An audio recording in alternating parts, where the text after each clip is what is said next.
Patong-patong na reklamo naman ang kakaharapin ng dating PBA import na si Jamel Cornly matapos magwala at manakip pa ng pulis. Nagwala ang manlalaro sa isang hotel sa Quezon City nang mawalan daw siya ng aabot sa $1,400 matapos magdala ng 3 babae sa kanyang kwarto sa hotel. Sugatan ang isang pulis matapos umanong sapakin ni Cornly. Itinanggi naman ng import na nanapak siya ng pulis. Sa Station 10 ng QCPD, di pa rin kumalma si Cornly at tumanggi pang magpahawak sa mga pulis, kaya sapilitan na siyang ipinasok sa kulungan.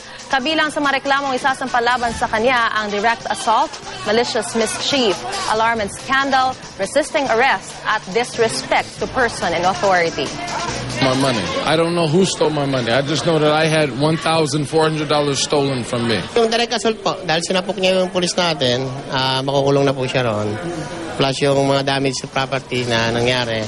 Plus yung marami niya pang nagmumura pa siya rito sa akin.